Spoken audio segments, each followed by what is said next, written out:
Just a minute. I forgot to add myself. There I am. What am I like? Hey up, it's Steve from the Old Yorkshire Geek, and welcome to my midweek live news stream where I've just found some news articles and just general articles that have caught my eye recently. Right, so anyway, Windgrace is here already. It says, is that Holly Hunter hiding behind Gordon? I can't remember what the picture was. Hang on, let me check. I forgot what my thumbnail was. Just bear with me while I check. Yes, Holly Hunter. Yes, it's a Herogen. Yes.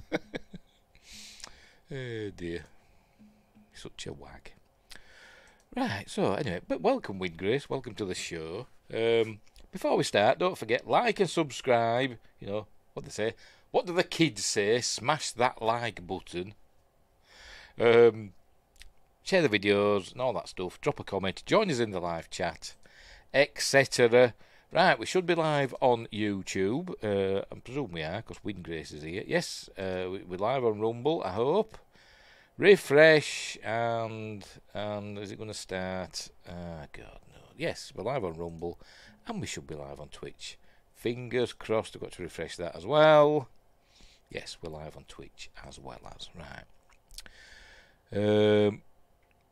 Tissues stuffed up my nose, but ears wide open. Nose. Have you got a cold? Oh dear. Tin tomato. Oh, just tomatoes with lots of pepper in. You know, boiled up and stuff. That'll sort you out. It doesn't do anything, but never mind. It's what my mum used to say. Right, what else? Links for all the articles we're going to read are in the description. Later on I'll put timestamps in. I'll also be uploading it to Spotify and Amazon Music Podcasts. I'm also on Facebook, X and Instagram. Links in the description. As are links to my 2 books. Oh, I can get to them now. He says, hopefully. Hang on, they're under a pile of DVDs. Hang on. And Blu-rays. Hey. Mercury Rapids, a light-hearted sci-fi action-adventure about UFOs and stuff. No pictures. Silent Predator, a short horror novella about big cats eating people in North Yorkshire. Go and buy them, for Christ's sake. So I can say I've sold some books. Anywho. Oh, I can't get them back now. I've all these DVDs here that upcoming shows like Sphere and Quatermass and The Orphanage and The Objective, all stuff we're going to be doing in the upcoming weeks. Windgrace says, tend to have a day of runny nose whenever the temp swings. It's still quite mild here in the UK.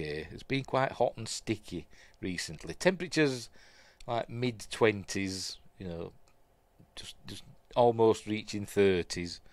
So it's been a bit hot and sticky, but it's starting to cool off a little bit. Look, today's been a little bit cooler, but I've still got my little air conditioning thing going there. If you can hear a noise, that's what it is. And my ceiling fan's going.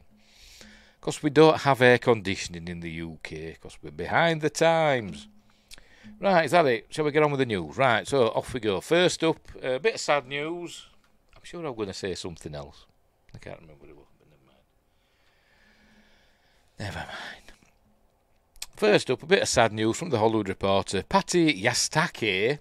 I did look up how to pronounce it. I've always said Yasutake, but I looked up, I thought, like Samanosuke and stuff like that, I thought, is the U silent? And it is, apparently, according to the internet, anyway. So, Patti Yasutake, actress on Star Trek Generations, well, just Star Trek. Was she in Star Trek Generations? I think I remember. She might have been in sick bay because she played Nurse Agawa. And Beef dies at 70. A veteran of the East West Players Theatre Company. She also starred in the film and TV versions of Gung Ho. And hang on, get rid of that. And there she is. You may recognise the face. Josh Temple's here. Harpoon at the ready. Yes, was she in Generation? I can't remember. Anyway, right, Patti Yasutake, who portrayed Nurse Alyssa Ogawa on Star Trek Generations. Well, they're just saying that. She was in TNG as well. and a pair of franchise movies, and Fuminake, the widowed mother of Joseph Lee's sculptor on Beef, which I've never seen, has died. She was 70. Yasutake, just say Patti, call her Patti. Patti died Monday at UCLA Santa Monica Medical Center after a long battle with a rare form of T-cell lymphoma. Her longtime manager Kyle Fritz told The Hollywood Reporter. Patti was my first client when I began over 30 years ago, he said in a statement. We enjoyed every day we got to work together, and I will miss her spirit, talent and tenacity, but most of all, her friendship. So there we go. The Los Angeles native also played a relocated Japanese wife, earnestly trying to Americanize in the Ron Howard-directed Gung Ho 1986, and on its ABC adaptation that lasted just 9 episodes in 86 to 87. I've never heard of it. She received an Independent Spirit Award nomination for her turn in The Wash 1988, and her big screen resume included Stop or My Mum Will Shoot 1992. I've never seen that. Is that the Sylvester Stallone one, or is it Arnold Schwarzenegger? It's one of them, isn't it? Never seen it. And Drop Dead Gorgeous 1999 as well. Patti played Starfleet officer Nurse Ogawa on 16 episodes of the syndicated Star Trek The Next Generation from 1990 to 94, and reprised the role for Star Trek Generations 1994 and Star Trek First Contact 96.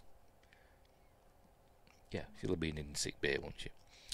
Last year, she appeared on 7 episodes of the Netflix sensation Beef as the fierce mother of George Nakai, or Nakai, and mother-in-law of Ali Wong's Amy Lau.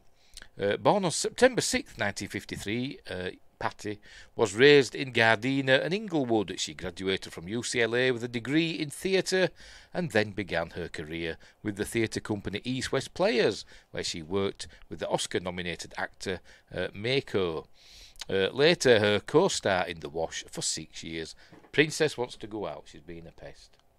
You're starting, aren't you? Because she's heard I've started talking. So she's running about like a loony. Are you okay? You want to stay there? Unbelievable. Bloody cats. As a theatre director, Patti developed and staged world premieres for East West Players, Dough Ball, for the Richmond Shepherd Theatre, The Single Man, and for the Ensemble Studio Theatre, Father, I Must Have Rice.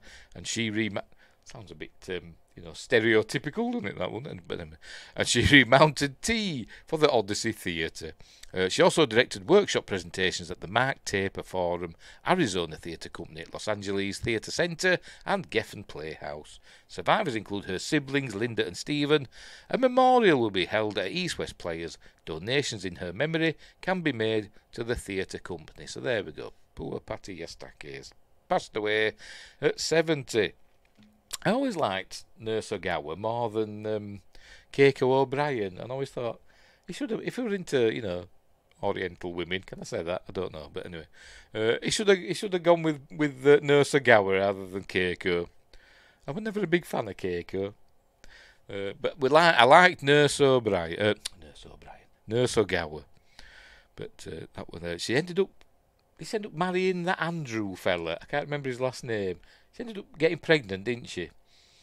We found out within that episode, I forgot what it was called now, was it Genesis? Is that what it was called? The one that was directed by Gates McFadden, where the crew devolved. They all got Barclay's retromorphic DNA syndrome, whatever the bloody hell they called it.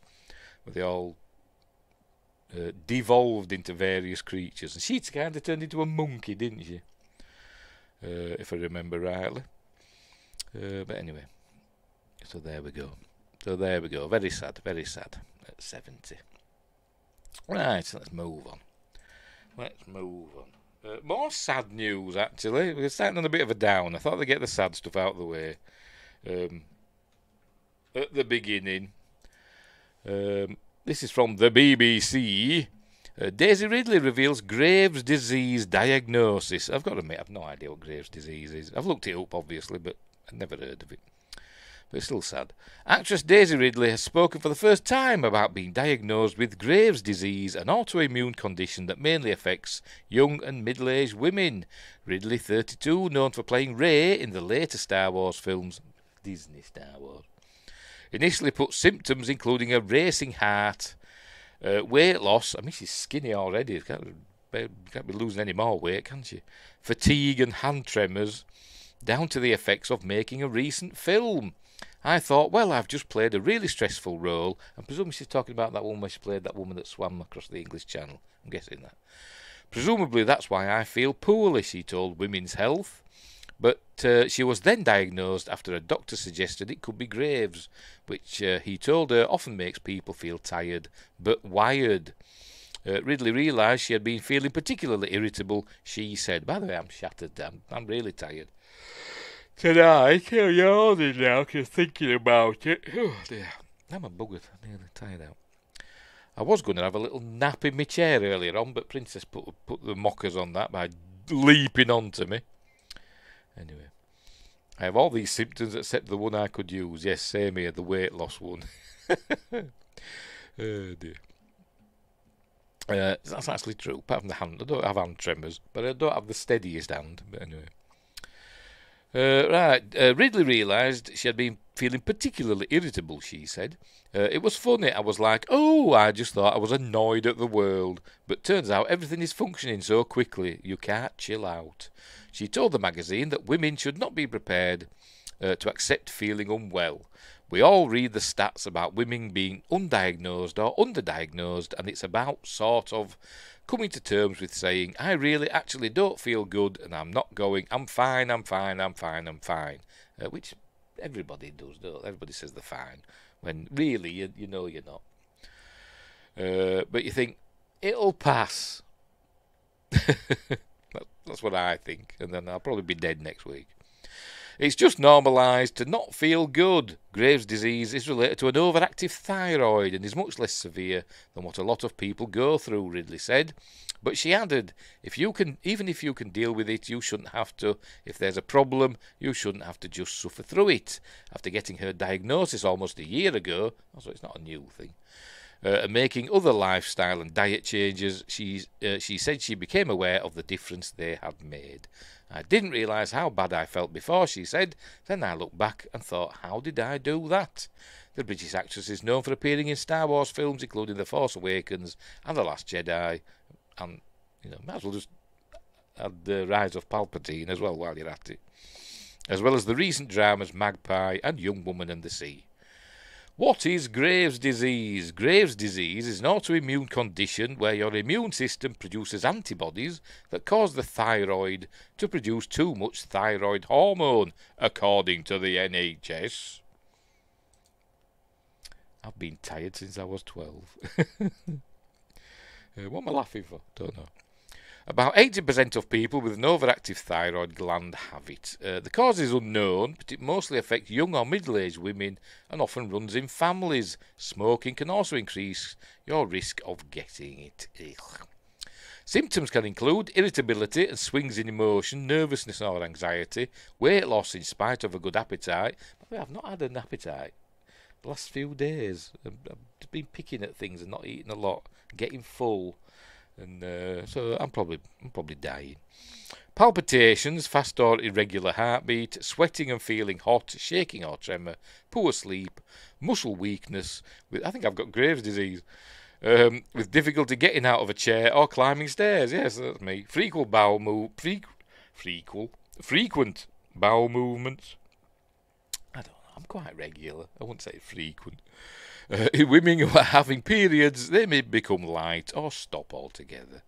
In 2011, US rapper Missy Elliott, then 39, said she had it, and that it had made her hair fall out and shut down her nervous system. Oh, I hope she's fine now. Well, it looks like Daisy's got on top of the problem with, with her diet and stuff. But it's not like me. I'm supposed to watch what I eat because of type 2 diabetes and all that, but I think I'm taking medication for it, so I'll just eat what I want. Which is probably why I'm not feeling well all the time. You're not dying, not before the middle of next year at least. Yes, that's mid-2025. That's when everything else, that's the, what they call it, singularity point. Anyway, so there we go. I'm sure she'll be fine. Right, what's next? Is it coming on? Yes, it is. Next one is from Giant Freaking Robot. Here it is. Matthew Swigonski, cool name. Disney cancels anticipated Star Wars prequel series. And there's a, I don't know, is it a Star Destroyer? It looks different, doesn't it? Whatever. There's been a great disturbance in the Force, as if millions of fans suddenly cried out in terror and were suddenly really bummed out. After months of uncertainty and speculation, filmmaker Justin Simien has confirmed that the Star Wars Lando spin-off series will not be happening.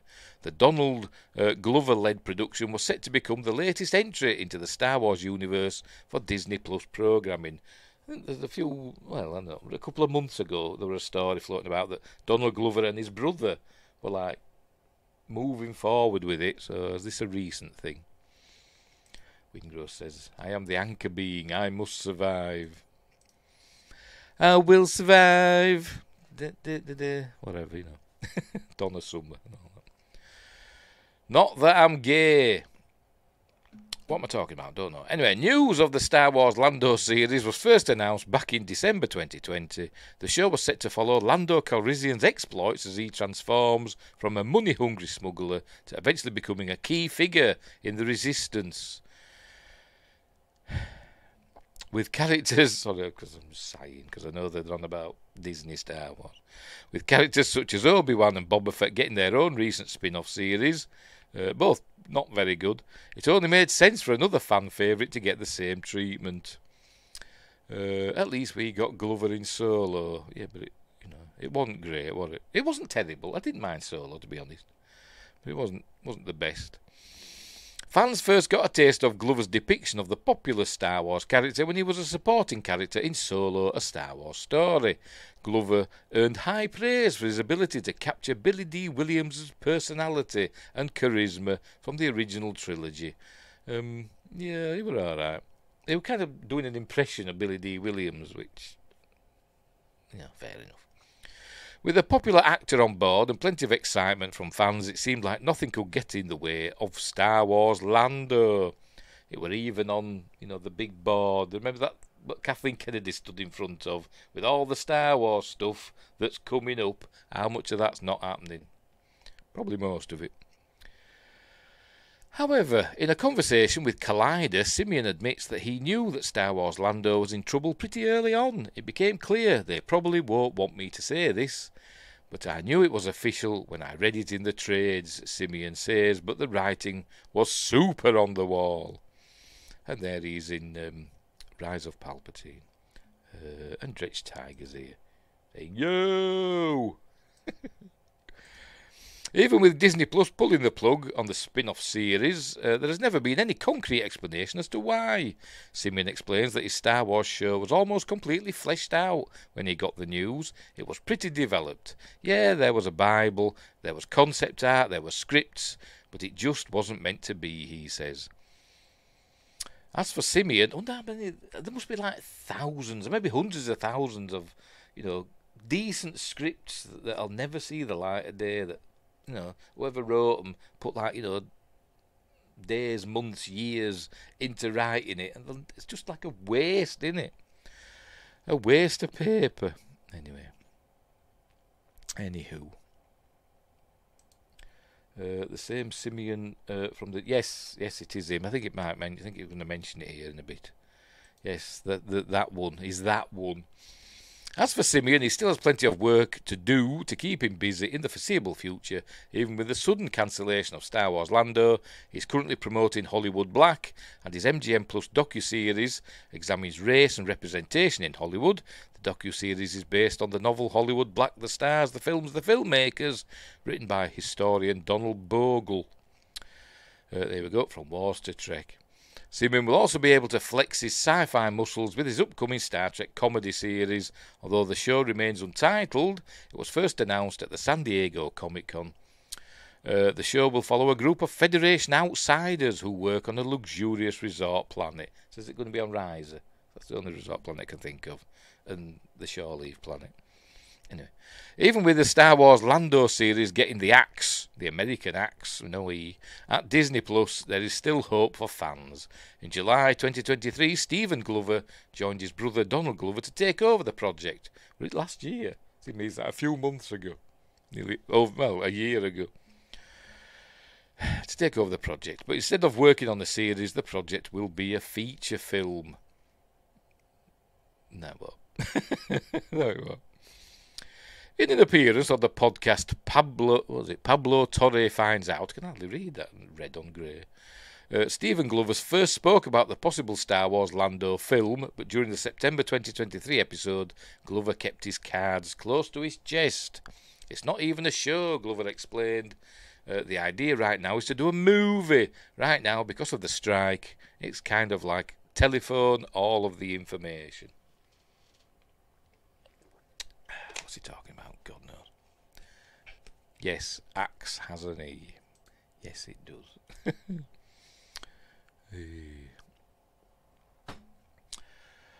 Despite the admission that Star Wars Lando has a new life in the movie, except it's not happening, little is known about the plot details. The only information that Star Wars fans can cling to is that Lucasfilm has confirmed the movie's existence. So for now, a new hope, see what they did there, to see Lando Calrissian again is better than no hope at all. It's not happening. It's not happening.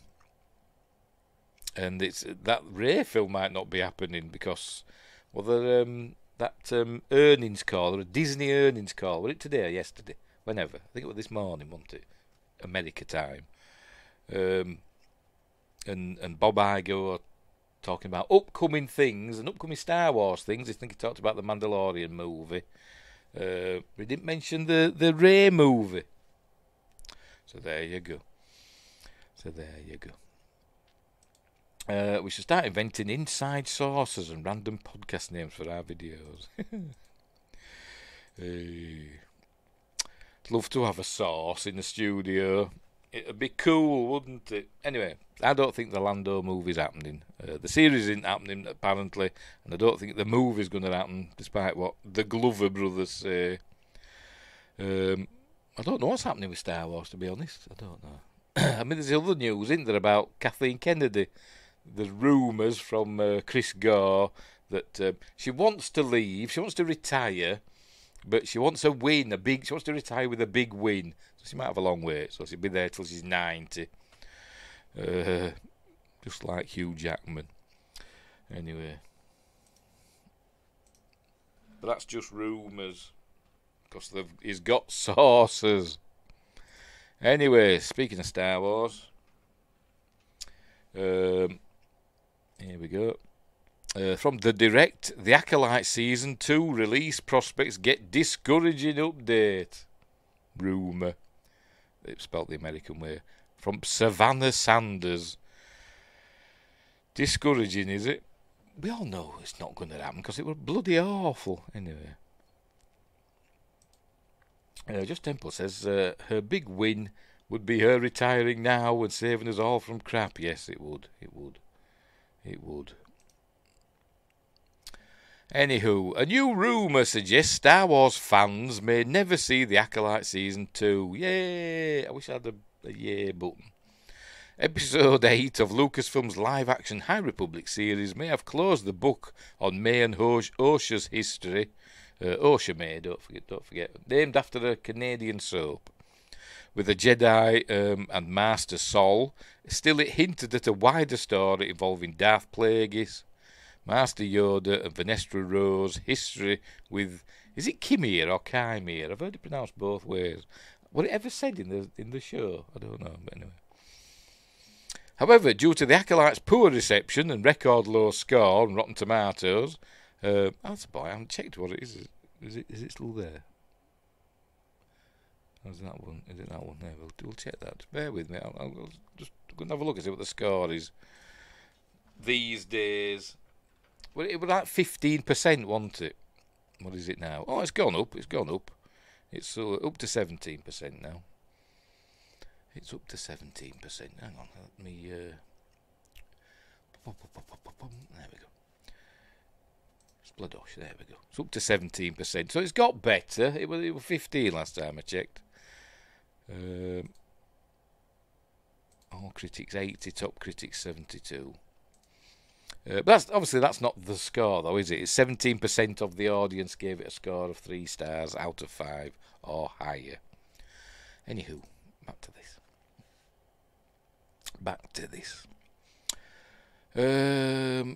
Rotten Tomatoes. There were concerns that the show's now canon plot threads would never be fully realised, or never fully be realised. That annoys me about, stuff that's crap, because it's been on screen and been officially made. It's canon, which is annoying, which is why I like, Started Discovery's canon. Oh, God, The Burn is canon. Oh, for Christ's sake. The Romulan evacuation, the destruction of Romulus is canon. Anyway.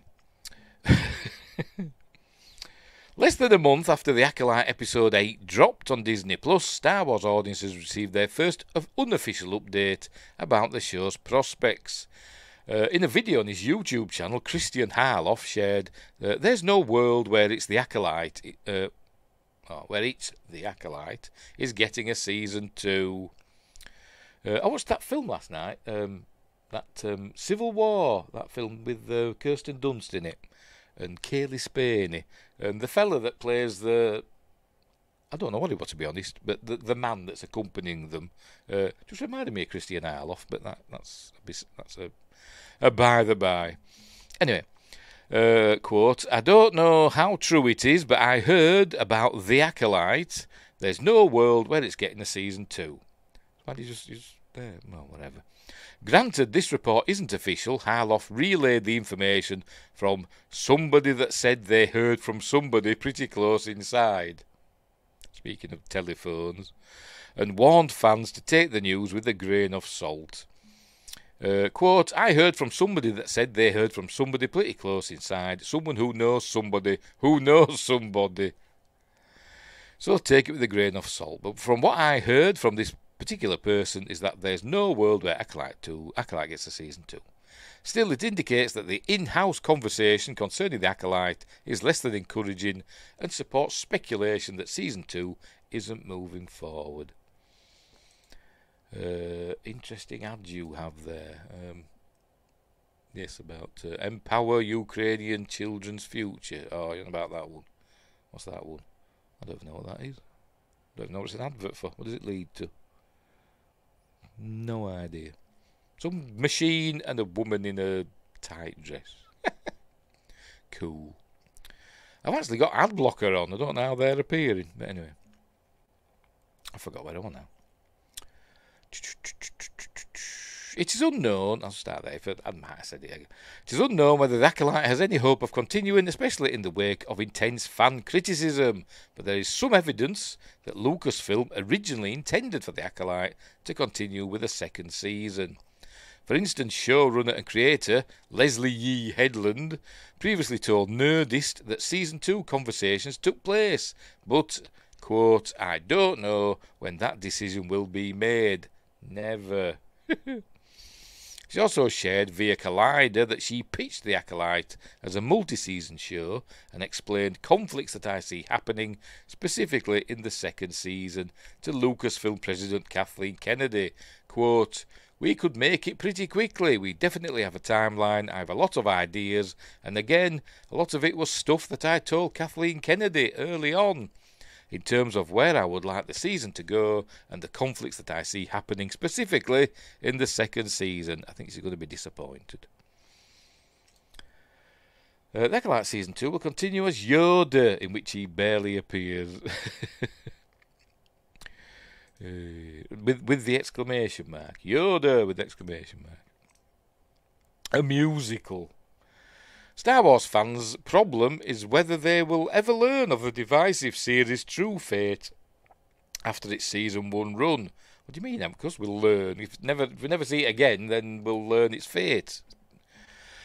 This is due to Lucasfilm's commitment problem when it comes to following through with announced projects and confirming whether others are truly cancelled, such as in the case of David Benioff and D.B. Wise's Star Wars film, which That never happened, did it? Rian Johnson's Star Wars trilogy, which I think Rian Johnson still thinks is happening. And Obi-Wan Kenobi Season 2, not going to happen. Unless Star Wars changes course and confirms its intentions for the Acolyte, the conversation about whether it will continue could linger for years. But if it's true that there's no world where Acolyte gains a second season, it's expected that rumours, leaks and reports, like Christian Harloff's, will only continue. They've no chance. No chance, because it was crap. It looked nice, but it was crap. It was really badly written, and, it was like I'd written it. Proper amateurish. It was terrible. Anywho, I didn't go full screen with that, did I? I forgot. Never mind. Right, we'll move on. No, we don't want that. We want that. Right. Gaming, is it? Yes, gaming news. Sticking with Star Wars, though. Right, full screen. Bloodosh. Wingrace says, much like Marvel, they need to calm down on the shows and focus on one or two. Yes, they need to take a step back and have a think about, what they aim to do with Star Wars. I mean, does Kathleen Kennedy really think she's looked after the George Lucas's creation? That's what she said, didn't she? It was her responsibility to look after what George had created, and she's like destroyed it all, hasn't she? I mean, was that deliberate, or is she just, did she just like accidentally destroy Star Wars, thinking she was doing better? I don't know. I think she had it in for George Lucas. I think something probably happened in their past. She thought, right, I'm going to get him and destroy his legacy. Anyway, this is from Bounding Into Comics, Spencer Beckley. Ubisoft pays for influencers to travel to LA, visit Disneyland as part of Star Wars Outlaws marketing campaign. And is it Kves? Yes, Kves. The ugly star of Star Wars Outlaws. A new report has revealed that in an ostensible attempt... What you up to? Oh, the bloody cat. She wants to go out. Oh. Come on, right, to get you. Get you. Oh, weird. Cheeky monkey, are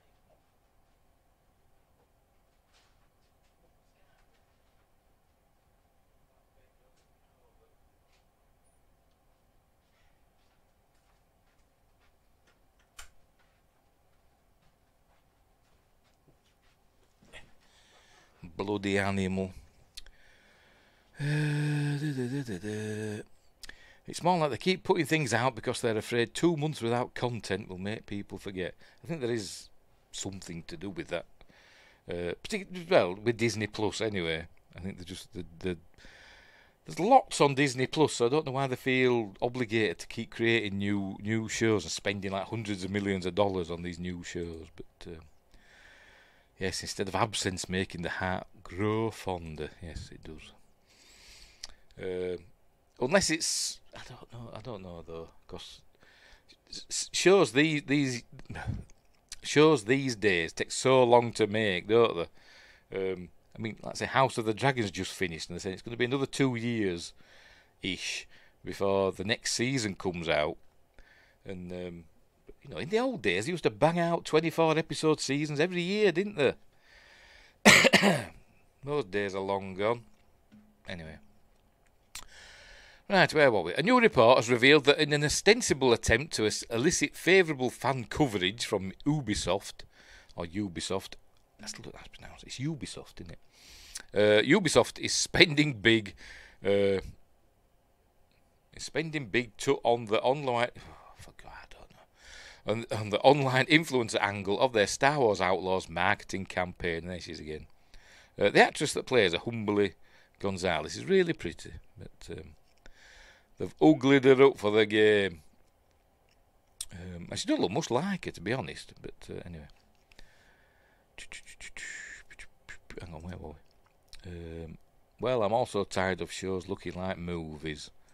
But that's old man me. Well, this is it, they don't have to look like movies. Although, though, I do remember when Star Trek, when TNG were on, I remember them saying that we make a movie every week. But it didn't look like a movie, did it? But they used to say that. When it was $1 million an episode.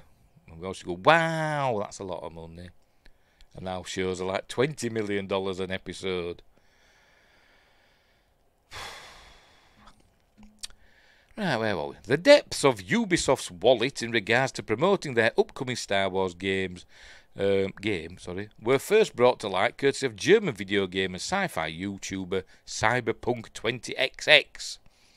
His curiosity piqued both by Ubisoft CEO Yves Guillemot's declaration during the company's Q1 2024 earnings report that Star Wars Outlaws would have the biggest marketing campaign ever so far for a Ubisoft game, as well as recent accusations being floated on media that some online content creators had been bought by Ubisoft.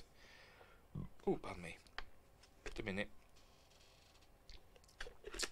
Cyberpunk 20XX began looking into just how effective inflating the game's marketing budget had worked out for it. I'm guessing that's the video. It looks like it's in German, doesn't it? Hat Ubisoft YouTube gekauft? Well, whatever. Is she going to be in it? Why couldn't they make Kay Vess look like her? Anyway. To this end, said YouTuber's initial investigation revealed that between himself, a number of his fellow YouTubers, and everyone's respective audiences, far fewer knew that Star Wars Outlaws was launching at the end of August than the game's marketing budget would suggest. However, after watching a video from fellow German creator Kartoffel Koenig, in which he revealed that he had not only been invited by Ubisoft to come to Los Angeles and spend a few hours in Star Wars Outlaws for a few hours, but while there also spent a day at Disneyland, Cyberpunk 20XX proceeded to turn his attentions away from standard news and video coverage and instead began searching out vlogs related to said event, as in his logic, because someone who is invited to Los Angeles will surely have made a blog about it. Lo and behold, in doing so, Cyberpunk 20XX that not only had Ubisoft discovered that not only that had Ubisoft hosted a number of influencers for this Star Wars Outlaws promotional event, but that those who were invited were treated to such amenities as a whale watching tour, a VIP tour at Disneyland, and having their flights and hotels completely paid for. Can't be bad, eh? Can't be bad. I know Star Wars Theory's done a video about it, saying he were approached by Ubisoft, for this stuff, but he declined. He said because he felt he wouldn't be able to give an honest review of the game. So I think he did say to him though, he would give a review, the review that they'd want if they gave him, X squintillion amounts of money, and they said, we won't bother. I think he was joking. But I don't know. Anyway, you don't have to be a rocket scientist to understand that when a company puts a lot of money into something, it will of course only do so if it benefits from it, argued the YouTuber. This of course is not done out of charity, as we all know that business is not that good. Nevertheless, one cannot speak here of buying options, but rather of an attempt to influence. Whether and if so, how well. Is this like being translated from German to English, but not very well? This works depends on many factors, he continued. So if you want to know whether a creator has been influenced, you have to take some time and look at his stuff. You should usually get a pretty good feel of whether someone is influenced or not. But yes, this bad taste remains, whether you like it or not. That's why professional journalists and media categorically reject such things and pay for their own travel, accommodation and meals. That's bollocks, isn't it? That's why professional journalists pay for their own travel, accommodation. If somebody else is going to pay for it, you're going to accept it, are you? Anyway, Cyberpunk 20XX then declared, because, reviewers and stuff like that are always going to be bloody They're always going to go on these junkets and stuff, aren't they? It's one of the things, isn't it, that happens. Anyway, I'm not saying it's right. I'm just saying it's a thing that happens. I mean, if I were invited to go, I'd say, yeah, cool. I wouldn't be able to, like, but it'd be nice, you know, to be asked. And you know, I'd go, but I would still say, you know, if the game's rubbish, I'm not going to say it's good, no matter how much you've paid for. And I'd have that in writing as well. And like, if I want a contract to say that, you know, you're going to pay for me flight and hotels and all this other stuff, but you know, it's going to be for my honest review of the game, not what you want me to say. You're not buying me. You're just paying for expenses. Anyway, Cyberpunk 20XX then declared, this is obviously not the end of Ubisoft's strategy. Ubisoft has bought advertising from many content creators, not the usual placements at the beginning or in the middle of the video, or in the... Oh, I don't bloody know. Ultimately, what this means for players is, as noted by Cyberpunk 20XX, it's important to always vet the individuals. Yes, we know this. They do it all the time, don't they? They did it with Rings of Power, didn't they, a couple of years ago? They got all those, you know, super fans, paid for them to go and visit that castle somewhere, didn't they? And get all excited about Rings of Power Season 1. And it turned out they didn't even watch it, did they? Oh, well, one of them didn't anyway. But yeah, it's not surprising. They pay for... I said they pay for this stuff. It's part of the marketing budget, isn't it? And when games are costing, like, you know, well, some games cost more than films, don't they? You know, hundreds of millions of dollars to produce. They're going to spend an equal amount on the marketing. I don't know why anybody's surprised. I've never been flown to a super fan event for Trek. Weird. Yeah, me neither. But it'd be nice. It'd be nice. But, anywho, I think they're myths. They don't really happen. Anyway, let's move on. What's next? Oh, right, the Orville news. Where we're halfway down the page, I don't know. Right, this is from Inverse. Ryan Britt. The most overlooked sci-fi show might be making a comeback. Is there still hope for one little spaceship? You probably know this has been in the news. Good old, what's his face? I forgot his bloody name. Scott Grimes has been opening his gob. But I wonder if he got in trouble. Maybe. I don't know. In the world of sci-fi television, few shows are like The Orville. You're either the kind of person who is furious the show hasn't been renewed for a 4th season, or you're the type who asks, what's The Orville again? The semi-comedic show, the season 1 was just full-on comedy, wasn't it? But after that, it scaled it back a bit. Created by and starring Seth MacFarlane, debuted in 2017 on Fox just a few weeks before Star Trek Discovery. And I've got to admit, I think Star Trek Discovery Season 1, hot take, but actually better than Season 1 of The Orville. I honestly do. But that all changed, you know. After Season 2 of The Orville was miles better than, you know, Discovery afterwards. But anyway, this detail is relevant, because The Orville doesn't even try to hide that it's a Star Trek show with the serial numbers filed off. Like the earliest Star Trek shows, the journey to make more episodes of The Orville has been a tricky one. The first 2 seasons aired on Fox, while the 3rd season, subtitled New Horizons, aired on Hulu in 2022 before being added to Disney+. Despite positive reviews for seasons 2 and 3, I hated the final episode though, and a very vocal fan base, details about a 4th season have not been forthcoming. Until now. At the Star Trek Las Vegas 2024 convention, it's not called that though, is it? I thought they had to call it something else. Because, you know, Paramount got all pissy about it, because it's not an official convention, is it? I'm sure they had to call it something else. Win Grace, oh no. Anyway, at the Star Trek Las Vegas 2024 convention, actor Scott Grimes, who plays Gordon Malloy on The Orville, seemed to confirm that Season 4 will start shooting in 2025. Wingrace says, speaking of which, I think you missed my hilarious joke in reply to you. Do androids dream of electric divorce? No, I saw it.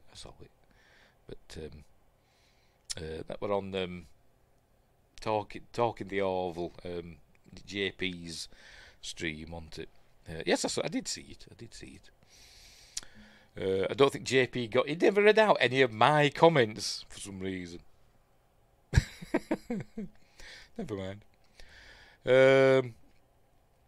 Where were we? Gordon Malloy, the Orville, seemed to confirm that Season 4 will start shooting in 2025. This would suggest a late 2025, or maybe mid, or 2026 release date. This would also mean there will potentially be 4 years between Season 3 and Season 4, assuming Season 4 happens at all. And there's Gordon Malloy and, what's his face? Peter Macon as Bortas. There, we got there in the end. Featuring an ensemble of quirky space explorers led by McFarlane doing a vague Captain Kirk impression as Captain Ed Mercer. Not really, I don't think it will. The Orville has embraced the story of the week format common to TV before the Prestige era emerged in the late 90s. But while the Orville began as a send-up of Star Trek with dorm room humour, like fart jokes and knob gags and stuff, the show has evolved into a more serious version of itself. McFarlane is a massive Trek fan. He was even in Star Trek Enterprise. Maybe at least 2 episodes, I think. Pardon me. While behind-the-scenes talent includes former Trek producer Brannon Braga and veteran Trek writers.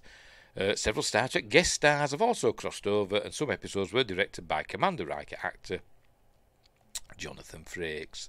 There are more connections, but in short, the Orville has a lot of sci-fi cred connected to various iterations of Star Trek. In fact, the show seemed to be courting the Gen Xers and Millennials who grew up with the next generation in a way Discovery didn't.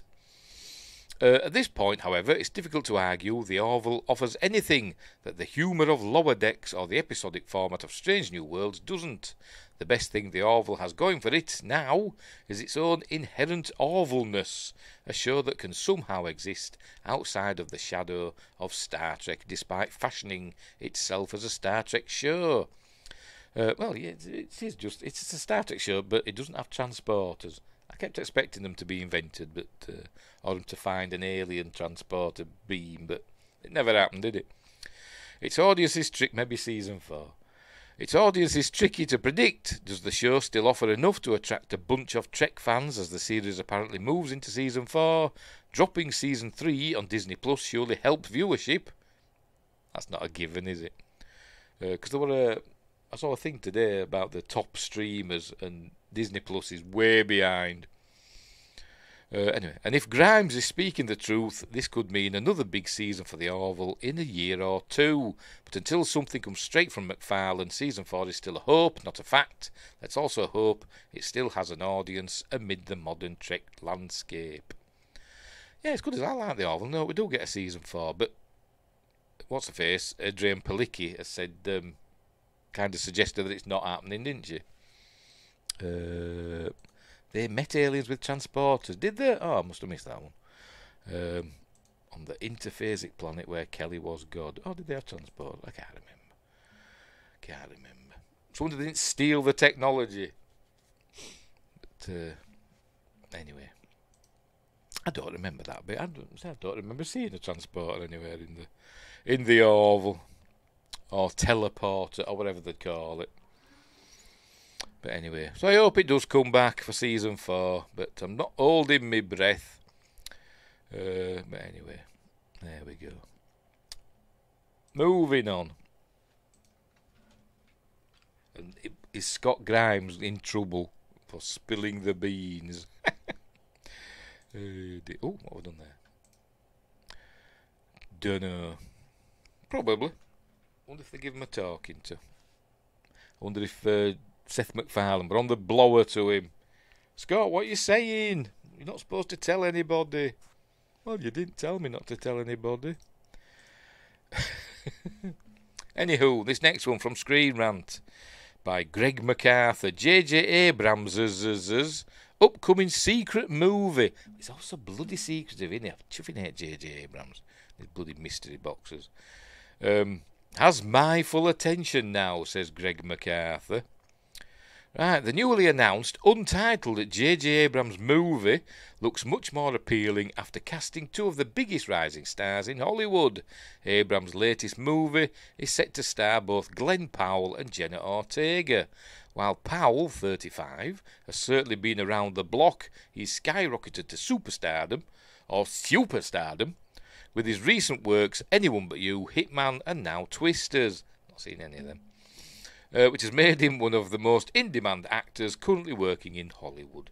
The same can be said of the much younger Ortega, 21, whose leading roles in Netflix's massively popular Wednesday, which was really good, I really enjoyed Wednesday, Scream 4, which I've not seen, and the upcoming Is it? Have I seen it? I can't remember. I can't remember what I've seen up to in the Screams now. Anyway, and the upcoming Beetlejuice sequel have made her a global phenomenon, or phenom. As for Abrams, he has yet to direct a feature film since filling in to complete Disney's latest Star Wars trilogy with Star Wars Episode 9, The Rise of Palpatine. That being said, Abrams' outreach as a producer through his Bad Robot label remains widespread, having been credited as an executive producer on recent titles such as Apple's Presumed Innocent, HBO's Westworld, and the recently released Amazon series Batman Cape Crusader, which HBO didn't want to, or Warner's or whatever, just sold it off to Amazon because I thought, it's crap, but we've got to do something with it. Sell it to Amazon, they can deal with it.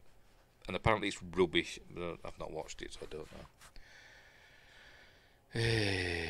Abrams was also a producer of Amazon's The Blue Angels documentary along with Powell, which may have sparked their next collaboration. Powell and Ortega will be an exciting collaboration in the J.J. Abrams movie just based on face value alone. Apart from them both being highly in demand and recognisable phenoms, they like that word, don't they? Neither actor has really stepped into the realm of true sci-fi, which is of course Abrams' claim to fame.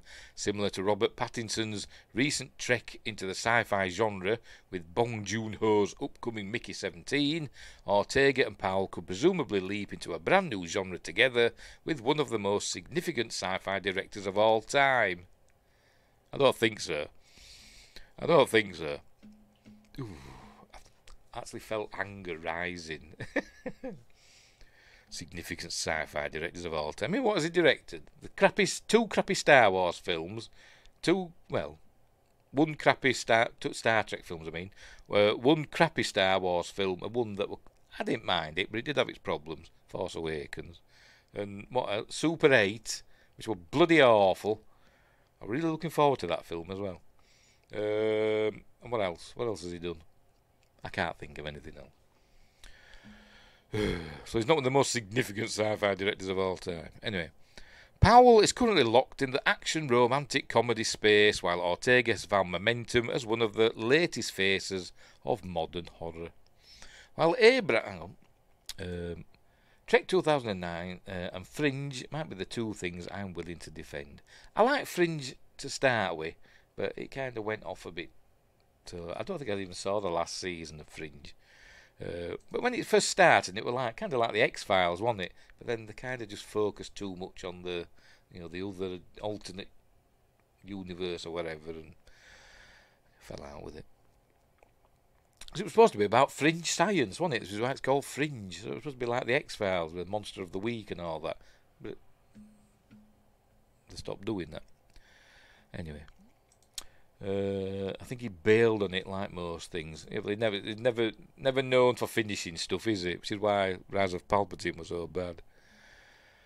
Anyway, while Abrams' upcoming movie is heavily under wraps to a similar level of secrecy as his Loose Lips Bring Down Starships Force Awakens campaign, he just loves his mystery boxes, and because he thinks he's bloody, I don't know, Cecil B. DeMille or something, or Steven Spielberg. It's not. there's a fairly decent chance that it will belong in the sci-fi genre based on his directorial track record. The last feature directed by Abrams that wasn't sci-fi was 2006's Mission Impossible 3. Well, I suppose you could class the Mission Impossible as a sci-fi.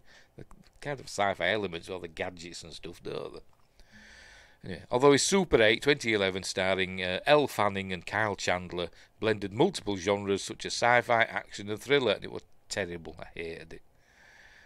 And that train crash just went on too long. It did. It's more likely that Abrams will retain Powell's star power in action movies than lean into Ortega's horror hype, which could result in Ortega's first proper action role. Right, what we know about J.J. Abrams' secret movie? Probably nothing. Probably nothing. The movie's been called a secret for a reason, so there's nothing we can do but speculate about what the project could possibly be. Ortega has shown some signs of expanding outside of the horror genre already, with her lead role in Taika Waititi's upcoming sci-fi drama Clara and the Sun, alongside Amy Adams, Simon Baker and Natasha Lyonne. Apart from that, she's attached to 2 horror-adjacent upcoming projects, Death of a Unicorn alongside Paul Rudd and Will Poulter, and an untitled Trey Edward Schultz, It Comes at Night Waves, film which is set to star Barry, how do you pronounce that, Keane, and pop singer The Weeknd. As for Powell, his twisters, I'm old. Why do you call it? It's like, The Edge, innit, from bloody U2. Just use your name, man, for Christ's sake. As for Powell, his Twisters is still whirling up a storm at the box office, setting its sights on $300 million worldwide. He's currently filming John Patton Ford's Emily the Criminal, upcoming comedy thriller with Margaret Qualley and Bill Camp, and is also set to star in a modern adaptation of Stephen King's The Running Man. Oh, didn't know that. With Baby Driver director Edgar Wright. Oh, cool. Which leans into dystopian sci-fi quite heavily. It could turn out that both Ortega and Powell will get a taste of the sci-fi genre with near-future projects that could add some momentum to their potential big-budget sci-fi blockbuster with Abrams. Deadline confirmed that Abrams' secret movie will not contain time travel elements. So I suppose that's something, isn't it? Oh, we're still going. I thought we'd done then. Oh, we nearly have. Yeah, who would give themselves a fake name that starts with W? Don't know. Anyway. If you wanted to say, that's your real name, it is. Anyway, if you wanted to say that Ortega and Powell previously worked together as voice actors in the animated series Jurassic World Camp Cretaceous, which I keep forgetting to watch. I watched season 1. What's it up to now? It's about season 3 or something like that. I keep forgetting to catch up with it. Anyway, you'd be correct. But that hardly matches the magnitude of the 2 superstars coming together in a J.J. Abrams blockbuster.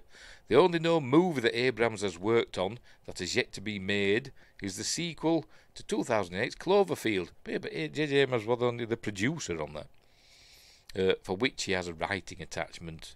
But that film has been stuck in development hell since the original was released. But they did do others, the 10 Cloverfield Lane and the Cloverfield Paradox, which were like loosely connected. Although Cloverfield Paradox more closely connected to Clover. Cloverfield's one of my favourite films. I love it.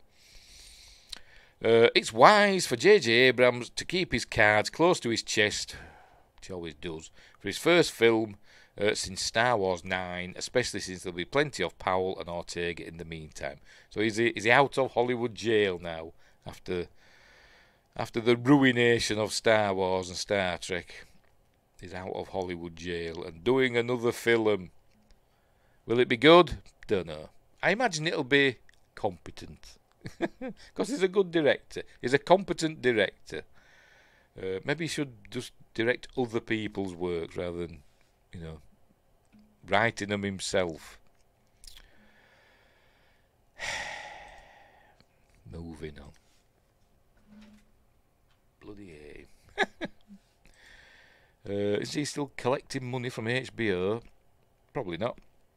They paid him $250,000 or something It was something. He had a $500 million contract with Warner Brothers, where they had like first refusal on his stuff, didn't they? And they paid him like half up front or something like that. Because they were going to do Superman, going to do his Black Superman, wasn't they, and all that. But all we got to show for it is that Batman cartoon, which HBO sold off to Amazon. But anyway, yes, for nada. Apart from the Batman cartoon. Anywho, what's next? Star Trek. Right, few Star Trek stories now. Few Star Trek stories. To cleanse our palate, maybe. Maybe. Right. Here we go. There we are. From Screen Rant. Star Trek Strange New Worlds actors give Cryptic Virgos Unite Season 3 tease. Says John Orquiola, and there's Sam Kirk, and there's La'an Noonien Singh, the lovely Christina Chong.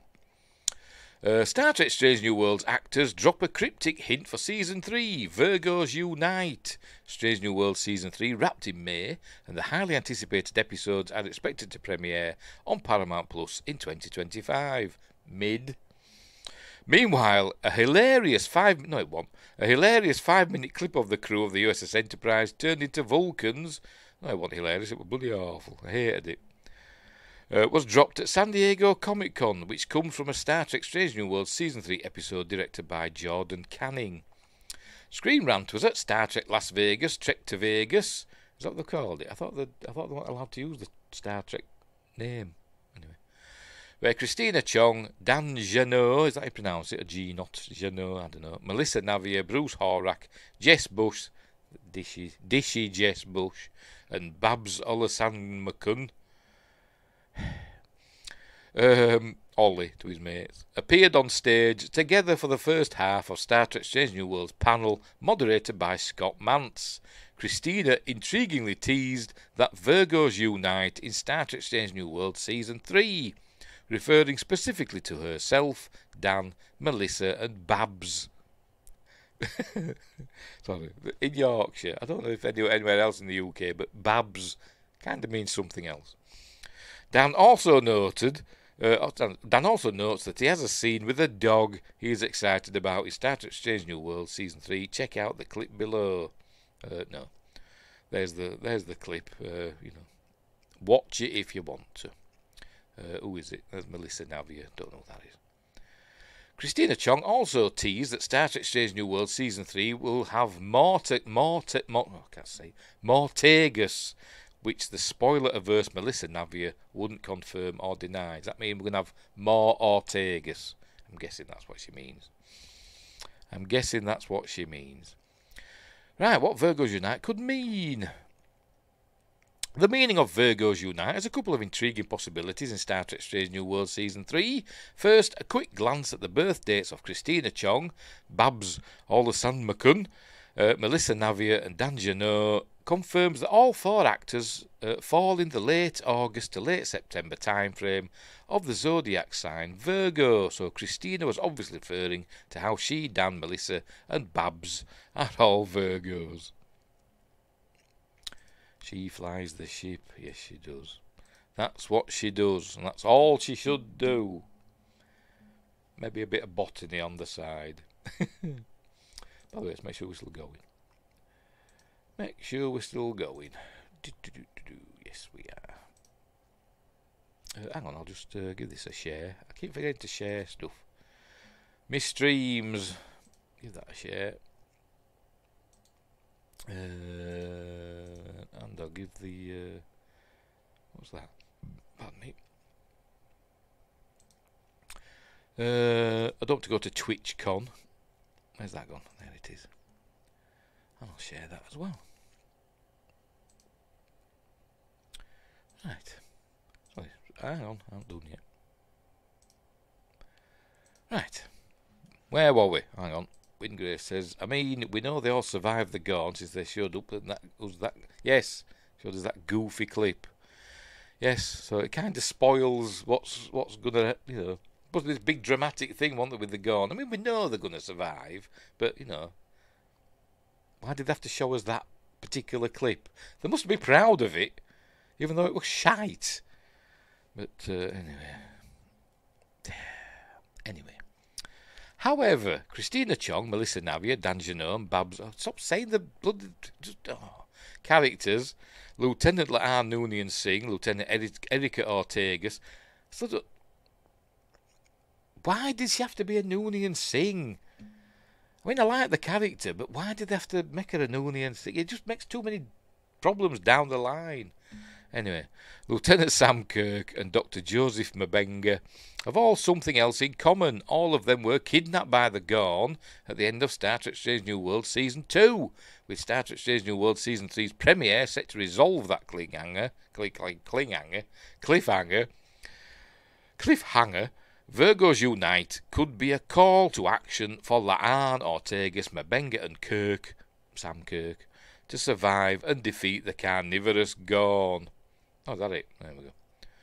Yeah, I think she was on about their birthdays, to be honest. I think it were a non, you know, a jokey quip about them all sharing, you know, the same birth sign. I still think they made a related to Khan for a scrapped reveal that for the Rise of Khan prequel show they teased in Picard Season 2 that got killed. What they're going to do that? I don't know. Oh, right. I didn't know they were going to do it. I remember the went back in time and saw Khan and all that, didn't they? But in Picard Season 2. No, because she went. It was Strange New World Season 2. She went back in time with James T. Kirk, and we saw young Khan in that, didn't we? Because that's when James T. Kirk got killed, didn't he? By the Romulan. Well, it is Picard as well. Can't remember. Oh no, yes, I do remember. Yes, I do remember because Brent Spiner got that thing out, didn't he? The Khan project. Yes, I remember that now. Yes, I just said that. Just said that. Pulled out project. Yeah.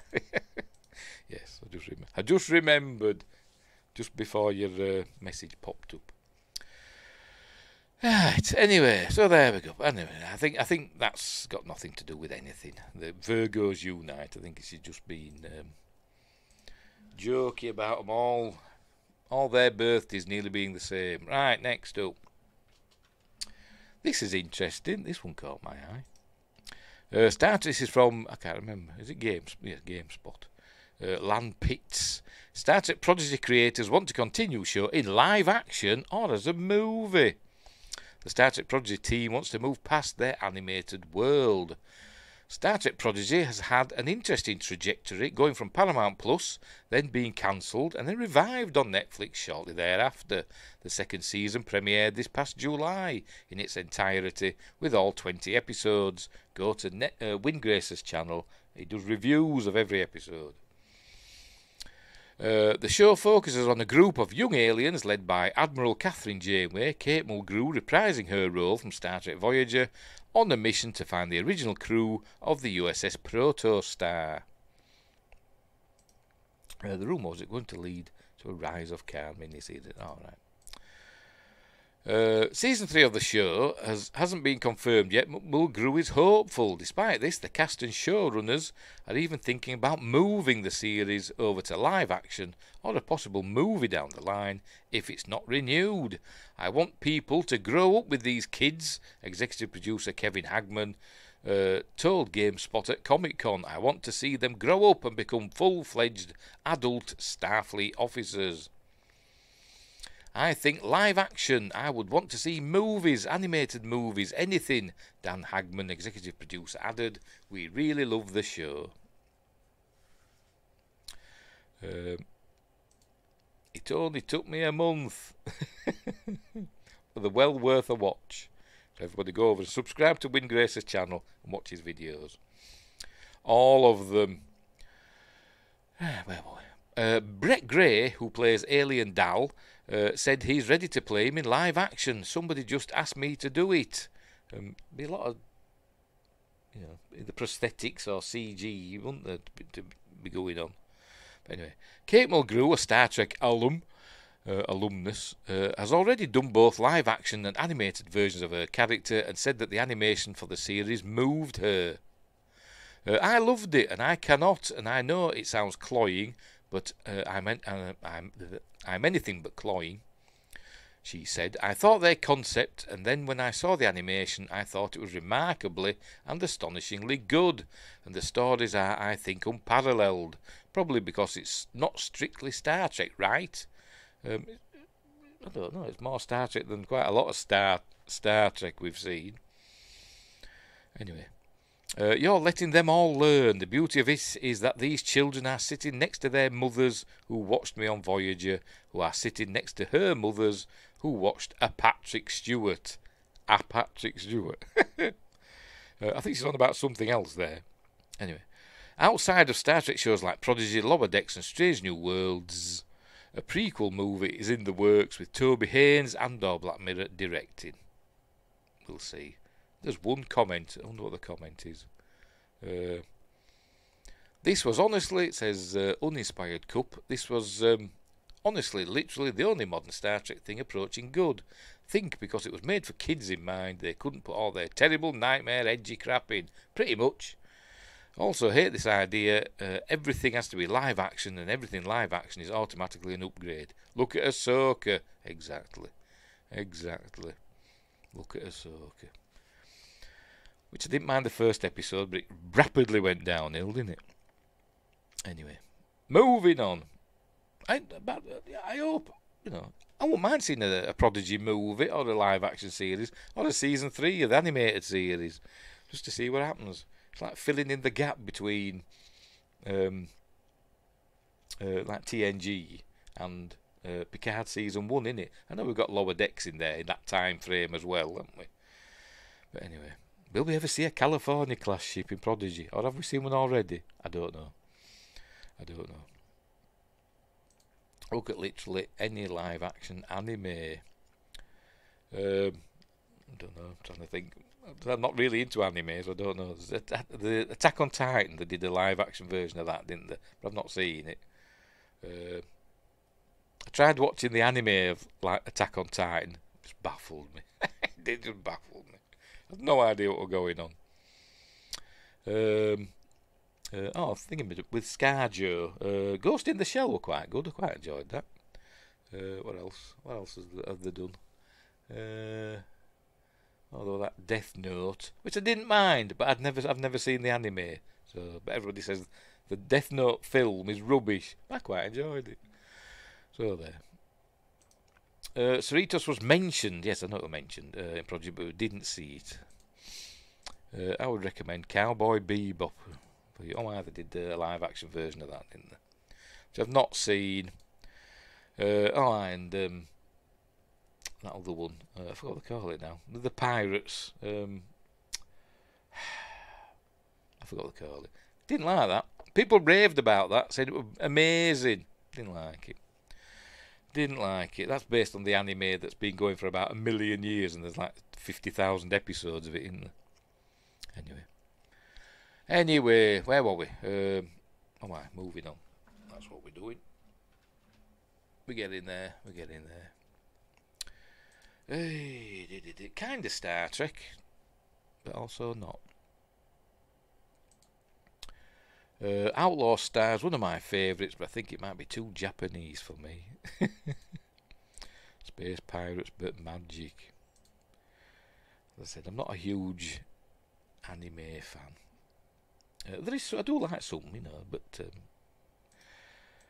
anyway, whatever. Right, 3 Star Trek shows and 1 movie exist in For All Mankind so far, says Ronald D. Moore at Screen Rant by John Orquiola. And there's Captain Kirk and, I forgot his bloody name, from For All Mankind. Admiral Thingamabob. 3 Star Trek TV shows definitely exist in For All Mankind's alternate timeline, and executive producer Ronald D. Moore clarifies that there is also a Star Trek movie that was made. For All Mankind Season 4 revealed that Danielle Poole, Chris Marshall, is a Trekkie. I know it's been mentioned in For All Mankind, but in my head canon, it's still Star Trek Origins. It's the lead up to Star Trek Enterprise. And I've always said they should end it. The last episode should have a young NASA engineer just before World War III kicks off with his plans for the warp drive. A young engineer called Zephram Cochrane, but never mind. Anyway, well, Chris Marshall is a Trekkie, which created speculation about Star Trek's status in the hit Apple TV Plus series' continuity. Excuse me. In January, Ron Moore confirmed that Star Trek the original series, Star Trek Phase 2, and Star Trek The Next Generation are the shows that were made in For All Mankind's universe. Oh, so we got a Phase 2 in For All Mankind. Screen ramp was at Star Trek Las Vegas, Star Trek to Vegas, where For All Mankind's Ron D. Moore and technical consultants Michael and Denise Okuda discussed the Apple TV Plus series with moderator Dr. Mohammed Noor.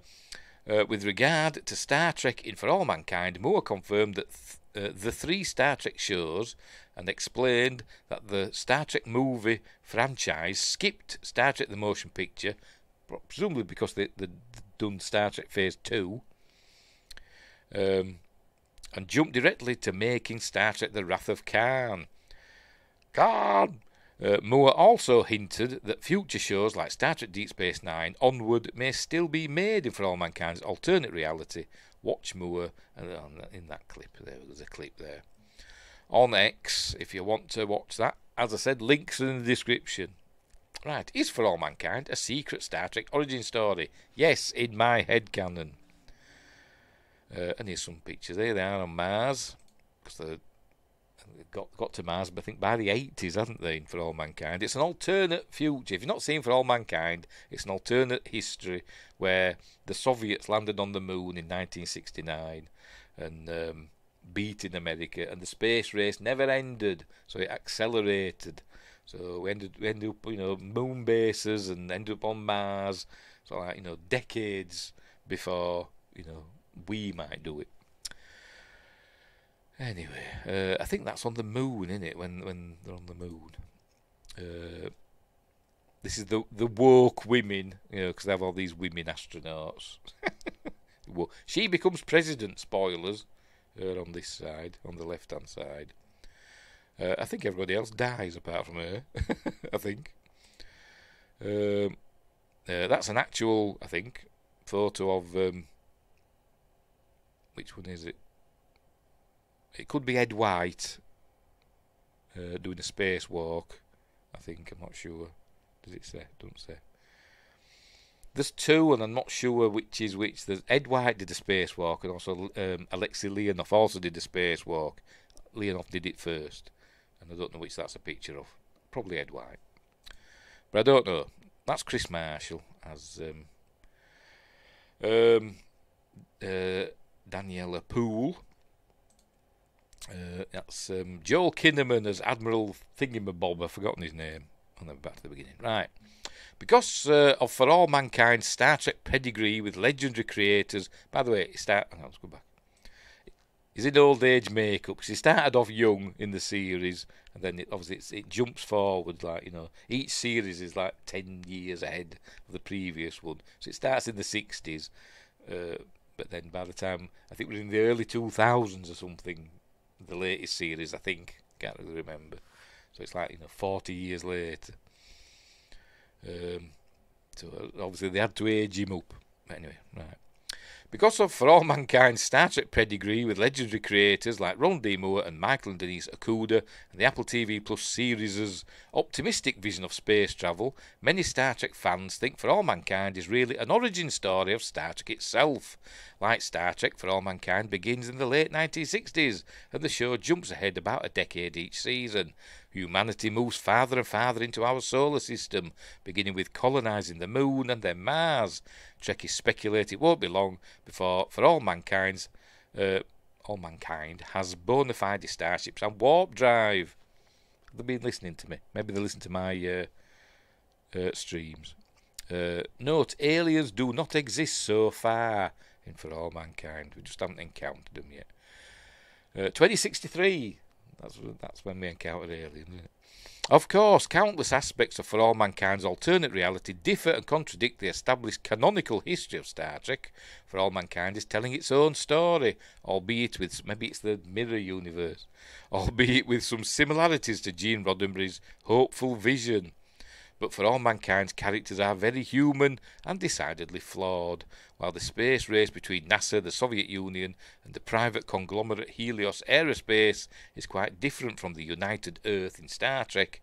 Just as Star Trek shines a light on humanity, For All Mankind does so in different but equally thoughtful and exciting ways.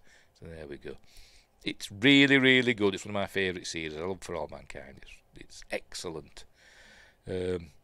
Yes, the XCV-330, the ring ship that they ended up basing, using that design essentially for Vulcan starships, didn't they? They ended up essentially using that for them. But anyway, no. Anyway, right. So there we go. So within For All Mankind, 3 Star Trek series and 1 movie exist in that canon. So obviously it's not a Star Trek origin, but it still is in my head canon. But anyway, much like 10,000 BC in my head canon is Star Trek. Like not Star Trek. Stargate, not Origins. Stargate 0 or something like that. Stargate 0.1. But anywho, right, moving on. Get this done with. Right, this is why we've got a picture of a Hirogen in the thumbnail. Giant freaking robot. Chris Snellgrove. Captain Janeway. I'm going to say something bad about Chris Snellgrove because it does me head in. If it is a he, probably is. Captain Janeway unleashed a terrible villain on the galaxy. Because there was another article that I nearly included by him, by Chris Snellgrove, about, I forgot what it was now. What was it about? It was about some Star Trek crap, what I think, and some of them were rubbish, but he was saying, unfortunately, it were really good. Or it might have been the Acolyte we're on about, I can't remember. But does me head in. I'm going to get annoyed, I think. See what he says. I say I've not read it. And there's the 2 Janeways, the old Janeway and the young Janeway. From the series finale. Right, over the course of Star Trek Voyager's 7 seasons, we watched Captain Janeway make some pretty sketchy decisions. No, she made, good decisions. She got a crew home. Anyway, but one cold comfort was that any damage she caused, directly or indirectly, would be limited to the Delta Quadrant. After dealing a nearly fatal blow to the Borg and making it back to the Alpha Quadrant in the series finale Endgame, Janeway could seemingly rest assured that none of her actions would bite anyone in the butt back home. However, Picard's casual mention that he fought a Hirogen hunter in the late 24th century may be proof that Janeway accidentally unleashed a terrible enemy on the galaxy.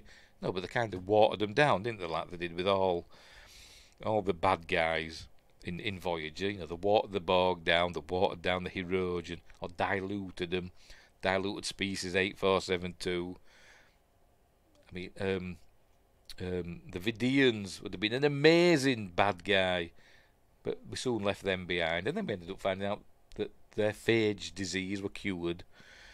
The only bad guys really that they stuck with, and that were only for 2 seasons really, were the Kazon. But they were just like the Klingons, but not as advanced. But anyway, where were we? Right, the Hirogen. There's Hirogen. These are some of the watered down, diluted Hirogen. They look better, as in the thumbnail. But anyway, for this strange theory, because the original Hirogen we saw were like massive. They're like 8 foot tall. Those big, imposing, aliens. And then when we saw them again later, they were just like normal people. Anyway, For this strange theory to make sense, you're going to need a quick primer on the Hirogen. This is basically an alien race who see themselves as hunters and everyone else as prey, and they treat the Delta Quadrant as their hunting ground, like all of, or a particular part of it. Like all of Janeway's foes, except for the Borg, this race seemingly had no easy way to escape the Delta Quadrant. This particular fact is very important. Well, they just stuck to their territory, didn't they? The Hirogen appeared in 9 episodes of Voyager, and after that show ended in 2001, there was no reason to believe that Star Trek would ever bring back this species that was seemingly stuck on the other side of the galaxy. Well, like, what was it, 40,000 light years away, something like that. Voyager had made up about 30,000. It's essentially got like halfway home, hasn't it? By Endgame, but then it took a shortcut for the last part, didn't it? With a Borg transwarp conduit.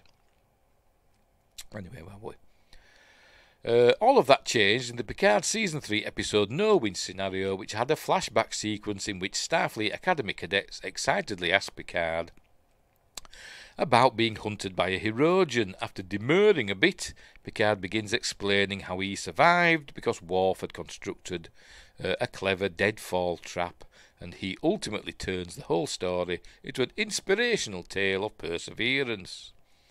And there's from Picard Season 3, which were okay, not as good as a lot of people made it out to be, but it were the best season of Picard by a long way. It makes for a great Picard moment, just one more great moment in an excellent final season. It were alright.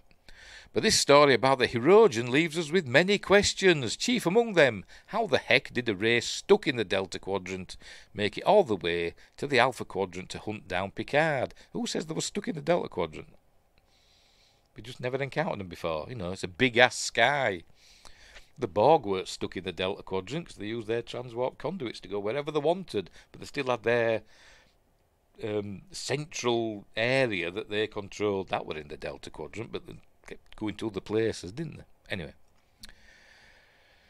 Anywho, keep in mind that they didn't have access to any kind of advanced propulsion, how do you know? And their most impressive technology was a subspace relay network, which wasn't theirs, capable of communicating with the Alpha Quadrant. No, they just found it. It'd been there for 100,000 years or something, hadn't it? But they just used it for some reason. Don't know what they used it for, but they did use it.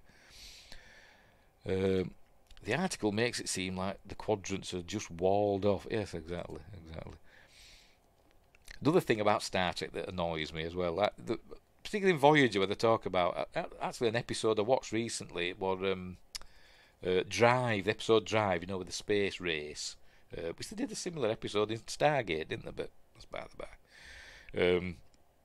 Where these aliens from the Delta Quadrant. They call where they live the Delta Quadrant, and they talk about the Alpha Quadrant, and they'd call it something else. They'd have their own way of slicing up the galaxy, wouldn't they? But I don't know. It's for ease, I suppose, and clarity. Anyway, you probably have a question of your own. Why am I suggesting that Captain Janeway might be responsible for unleashing the Hirogen on the rest of the galaxy? Simple deduction. The only technology in the Delta Quadrant that could easily transport ships to the Alpha Quadrant is the Borg transwarp network. Captain Janeway seemingly destroyed this network in the Voyager series finale Endgame, but we later discover that parts of the network are still operational in the Alpha Quadrant. That's episodes that are very similar. Workforce, Drive, Code of Honor. Yes, Code of Honor, like the second episode or whatever of TNG, and it was the second episode of SG-1 as well, wasn't it? The one that's like Code of Honor. But instead of it being, a black culture like it was in TNG, it was supposed to be like Mongols, like Genghis Khan and all that one. But anyway, it was pretty rubbish. But Carter looked hot when she was made up. Speaking of Stargate, an episode, I've been rewatching X-Files, and I've just recently watched the episode where Skinner, Deputy Director Skinner, played by Mitch Pileggi, who was in Stargate Atlantis as Colonel Caldwell, has a one-night stand with Sam Carter, Amanda Tapping. So they have a sex scene together, but then she dies. She gets head twisted round. So cool. I watch it going, ooh, it's Sam and Caldwell getting together. Anyway. No, Endgame specifically stated it was one of several transwarp hubs throughout the galaxy. Yes, it did. This was just one of them, wasn't it? I think she said how many there were, didn't she? But did 7 of 9, but I can't remember how many she said. It wasn't like a massive number, but there were a few, like 8 or something, or 12, I don't know, something like that, wasn't it? Anyway, where were we? I'm talking about the X-Files when I seen Sam Carter and Colonel Caldwell getting it down. There was somebody else in that episode from Stargate, and I can't remember who it was now. Or was it a Star Trek person? Oh, I'm wondering now. Well, should have made a note of it. Never mind. Anyway, where were we? Therefore, the simplest explanation for how the Hirogen were able to escape the Delta Quadrant, what do you mean escape? It's not a prison, and threaten Alpha Quadrant residents like Picard, is that they repaired some of the Borg transwarp network. No, because it's kind of alluded to in Prodigy that after Voyager got back, Starfleet kind of started exploring the Delta Quadrant. It is kind of a bit confusing because you see a lot of races in Prodigy from the Delta Quadrant kind of intermingling that wouldn't have, because you saw some K's on and that, but they were from way over the other side of the galaxy, the far side of the Delta Quadrant, but we saw them essentially what we think would be from over on this side of the Delta Quadrant. So I think there was a bit of confusion as to how big the Delta Quadrant is in Prodigy. But anyway, so I'm not agreeing with this article so far. I forgot where I was. I'll start again. Therefore, the simplest explanation for how the Hirogen were able to escape the Delta Quadrant and threaten Alpha Quadrant residents like Picard is that they repaired some of the Borg transwarp network. Once repaired, they would theoretically be able to zip all over the galaxy with the same scary speed as the Borg. I don't know if they knew how to use it. If this is the case, then their galaxy-wide terrorism would arguably be Janeway's fault because she left the Borg tech behind for other nefarious aliens to abuse. She didn't. Potentially disrupting the balance of power in the entire universe. Getting a bit ahead of yourself there, mate. But no. That's not how the Hirogen work anyway. You can't call them terrorism. There were hunters, weren't there? They used to just pick up, some prey and just go after it. It's not as if they were decimating stars. They weren't like the Borg, just laying waste to entire regions, like the Ark of the Covenant. Anyway. Now, that might sound overly dramatic, yes, considering these guys were easily foiled by Worf, someone who gets his butt kicked even more often than he ignores his child's emotional needs. What are you talking about? How often did you see Worf get his butt kicked that often? It's not Buck Rogers, Gil Gerard. He got his ass kicked every episode. But Worf were a warrior. Anyway. Cisco is to blame for not destroying the wormhole then. Exactly. However, keep in mind that rogue Jem'Hadar, with access to an Iconian gateway, which would similarly let them transport themselves anywhere in the galaxy, were treated as such a huge threat that Starfleet and the Dominion had to team up to stop them. The Hirogen are arguably smarter and more dangerous than the average Jem'Hadar, and their ability to transwarp all over the galaxy should be treated as a similar threat. Well, no, I don't agree with that. I mean, I know this picture's from the episode, I forgot what it's called now, where the Hirogen took over Voyager and they started putting the crew in simulations, like hunting simulations and stuff like that, so that their hunters could practice on the Voyager's crew. They kept killing them and had the Doctor bringing them back to life and stuff. But it still didn't suggest that they were rampaging across the galaxy, hunting species to extinction. Why didn't the Borg assimilate them, by the way? Is it ever mentioned? Because you thought the Borg would have encountered the Hirogen at some point, wouldn't you? Anyway, maybe it was mentioned, I don't know. Anyway, Wingress says, a small band of nomadic hunters strolling through is wildly different than being able to instantly transport an entire army onto your planet. Yes, it is. This article's not impressing us, is it? Anyway, all of this, though, remains speculation. We don't know exactly how the Hirogen made it from the Delta Quadrant to the Alpha Quadrant by the late 24th century. Maybe Picard were in the Delta Quadrant. Maybe we were exploring it, after Voyager got back. Maybe, he went on a mission there.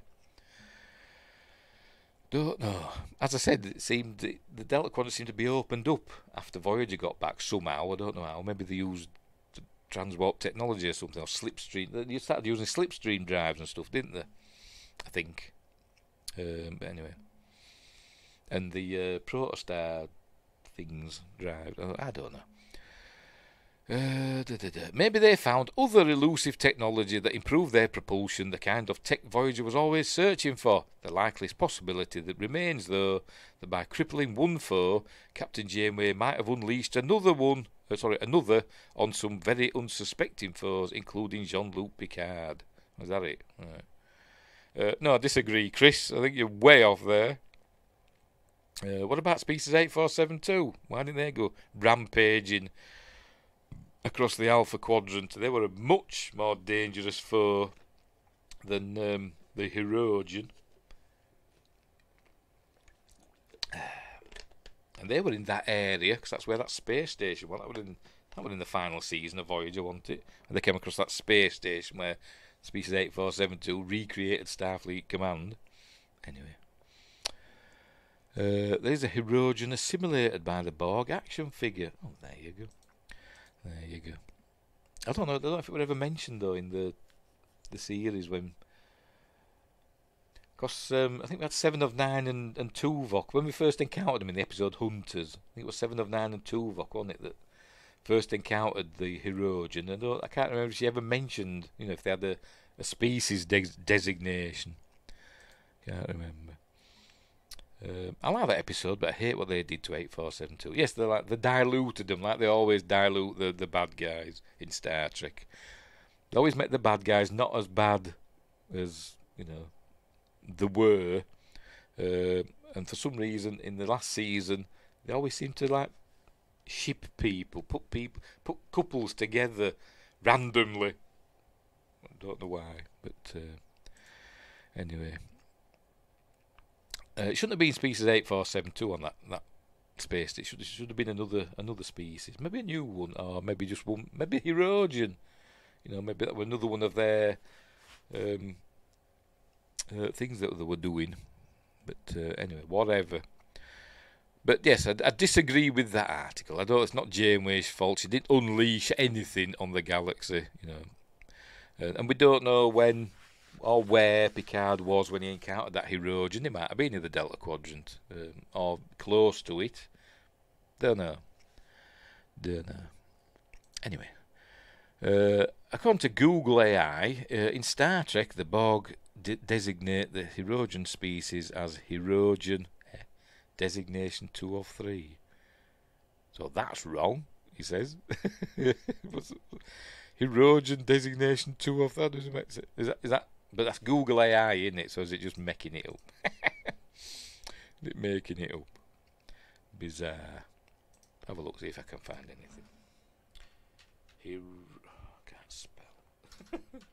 Hirogen Borg designation. Yes, it does. AI overview. Yeah. Hang on. Oh no. Humanity. Humans are species 5618. According to that. Here we go. In a book, Hirogen was species 478.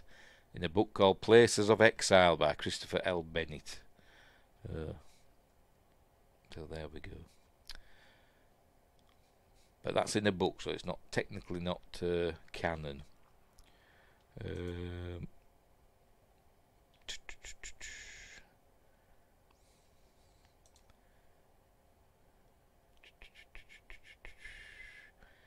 Yeah, don't know.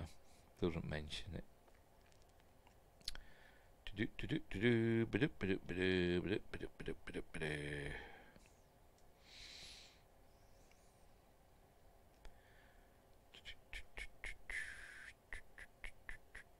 Bear with me. Bear with me. No, doesn't say. Doesn't say. Anyway, whatever. But that's in a book. Right. Anyway, so there we go. I disagree, Chris. I think you've written a bad article there. So, although it was interesting, but I disagree. I don't think she unleashed anything because we don't know the full story of how Picard ended up fighting a Hirogen. It's just a bit of what's the word? Hearsay. That's the word. It's a bit of hearsay, isn't it? A story he told. Although I'm sure it's in the logs if Worf were involved. Anyway, right, moving on. Last story. Stargate, yay! Right, this is from CBR. I don't know what that stands for. John Dodge. I gave up. Roland Emmerich reveals what happened to planned Stargate reboot. But before we go, I dislike the narrative that's grown over the years that Janeway is a horrible person. Has it? I don't know. I haven't been paying attention. But she's probably my favourite captain, as I said, because she got a crew home and she didn't take any crap from anybody. So there. Anyway, right, I gave up. Roland Emmerich reveals what happened to planned Stargate reboot. Stargate director and co-writer Roland Emmerich opens up about why his reboot of the series is unlikely to ever come together. And thank God, if it were going to be what was mentioned later, because I did read this one because I was curious. Per Joe Blow, the acclaimed director, I won't say he's acclaimed, but he's quite successful. I won't call him acclaimed, but I do like all these films, what I've seen. Anyway, the director discussed the long-awaited project during San Diego Comic-Con. The problem there is, I won't do his German accent, he's got one of them kind of effeminate German accents on here. The problem there is, it's very, very difficult IP. That's how he talks, doesn't he? Different people, I'll start again. The problem there is, it's a very, very difficult IP. Excuse me.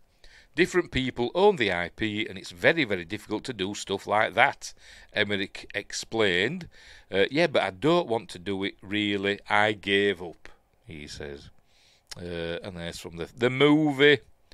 What else we got? That's SG-1, the TV series. That's from the movie. And that's from Stargate Atlantis. Yeah. The Stargate franchise began with a 1994 sci-fi adventure film of the same name starring Kurt Russell, Vivica Lynn-Fors, James Spader and Jay Davidson, who got $1 million. Stargate followed, and so did James Spader, I think. Maybe that's just what they paid everybody, $1 million each of the main stars. Anyway, Stargate followed a team of scientists, soldiers and archaeologists who become embroiled in the discovery of the film's titular Stargate. A portal to other worlds controlled through the use of sigils representing various constellations. Through the Stargate, the team travels to a far-off alien world inhabited by a species of humanoids whose existence ties back into ancient Egyptian myths and history. Though Stargate received middling reviews upon its release, I don't know, I thought it did quite well. Or maybe its reviews weren't good, but it did quite well. I think it was the second highest grossing film of 1994. Anyway, it quickly became a favourite among fans of the genre. In 1998, Showtime Network released Stargate SG-1, a follow-up television series starring Richard Dean Anderson, Amanda Tapping, Christopher Judge, Don S. Davis, Michael Shanks, Beau Bridges and Claudia Black. Well, they came in season 9. Anyway, although we did see Claudia Black a bit before that, but they came much later. Anyway, despite eventually moving to the Sci-Fi network, Stargate SG-1 continued to run for 10 seasons, all while amassing multiple spin-off and sequel series of its own in the forms of Stargate Atlantis and Stargate Universe, and don't forget Stargate Infinite, or Infinity, like the cartoon, and Stargate Origins. Stargate Atlantis, Stargate Universe in 2005 and 2009 respectively. In Spril of 2023, I mean April, it was reported that Stargate was one of several IPs under consideration for a revamp following Amazon Studios' acquisition of the MGM library, and we're still waiting. Don't know why they're dragging their heels. Yes, and Gary Jones and Dan Shea, yes. Walter and Siler. And I've still not seen my photo with him, with Dan Shea, from that convention. He just came up, did a selfie with me. He's never put it on his social medias. Maybe it was rubbish. Eh dear. I forgot my photo of me. just bear with me. Just bear with me. Let me get rid of this a minute.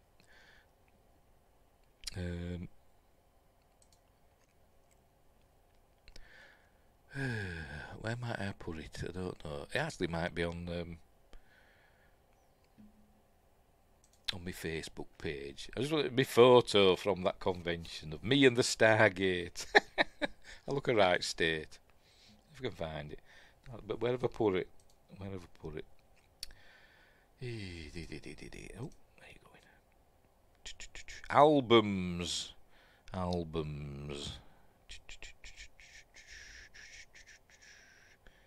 Not there, is it? Maybe it's on somewhere else. Photos, albums. Hey, where's all my photos from that Stargate convention? Why haven't I put them on my on my Facebook page? It's most peculiar. Oh, never mind. Never mind, 'cause I'll be here forever. Unless I've got my photos of me. Let's have a look. Let's have a scroll down, see if anything jumps out.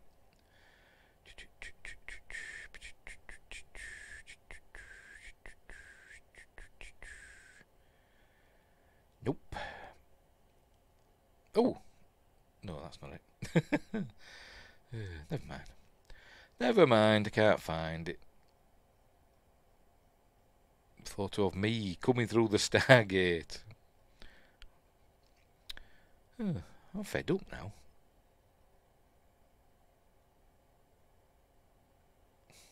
No, not there. Wonder what I've done with them. Never mind. Never mind. Anyway, right, where were we? Oh, why? Where were we? As I was saying, yes, I'm not holding my breath for anything new from Stargate. You know, despite what like Jay at Sci-Trek and others, you know, they seem to be quite hopeful that we're going to hear about something at some point, and it's still being considered. But it's been a bit long now, hasn't it? But you never know. Right, in May 2023, Dean Devlin, who served as co-writer on Stargate alongside Emmerich, discussed where any potential feature film sequels to the film would have gone. Devlin explained that the tentative plans for a second film involved exploring the history of Mayan pyramids, while the third film would tie everything together. Devlin went on to note, "We were going to have the Yeti, we were going to have the Loch Ness Monster." It was all going to make sense how these things are tied together. Loch Ness Monster. Stargate is currently available for streaming for free on Tubi, but not in the UK because we don't get Tubi over here. You can see it on MGM through Amazon, but you've got to subscribe. Mid-2025, yes. Oh, hang on. That sounds dumb. Yes, it does. Yeti and the Loch Ness Monster. And Mayan pyramids. Although we did have a Mayan Goa'uld, didn't we? I forgot his name now. Played by Kevin... Oh, what's his last name? Kevin what's his face. I think he was supposed to be, you know, Mayan or Inca or something like that. He was like supposed to be Central or South American, wasn't he? I forgot his name. And I forgot his second name as well. What's he called? Kevin... It'll come to me. I think it's Kevin. Anyway, whatever. I'm going to look it up now because I'm... SG1, go... Ooh, they're probably misspelling that. Images. Right. Oh, there he is. Kevin Durand, that's what I'm thinking of. Kevin Durand. So, who did he play? Just popped in my head then. I didn't see it. Honest, it just popped in my head. Kevin Durand. He played... Zip Acner. There we go. There he is. There he is. Open... Where are we? New tab. Drag it over. There he is. There's Zip Acner. There he is. I think it was supposed to be like Central American. A Central... Yes.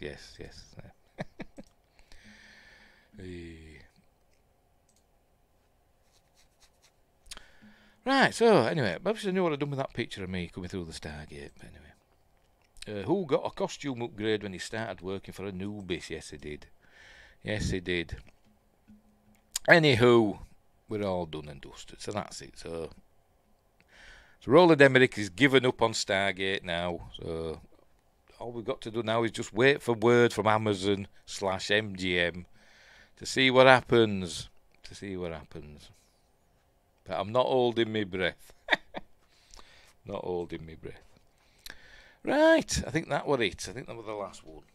Yes, it was. That was the last story. So we'll leave it there. We're all done and dusted for another week. Right, so what's coming up next?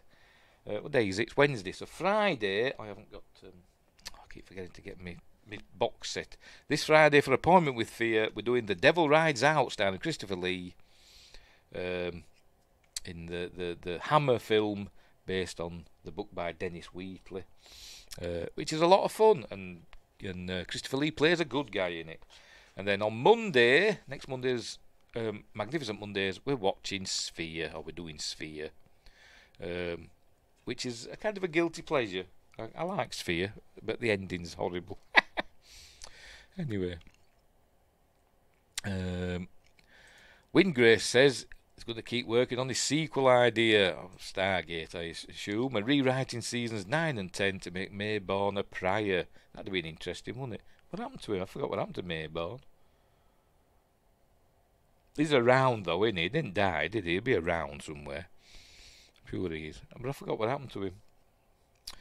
Anyway. Right, we'll leave it there. So we're all done. Oh, excuse me. So... Oh dear. So thanks Windgrace and Josh Temple. Is that all we've had? I think it is, isn't it?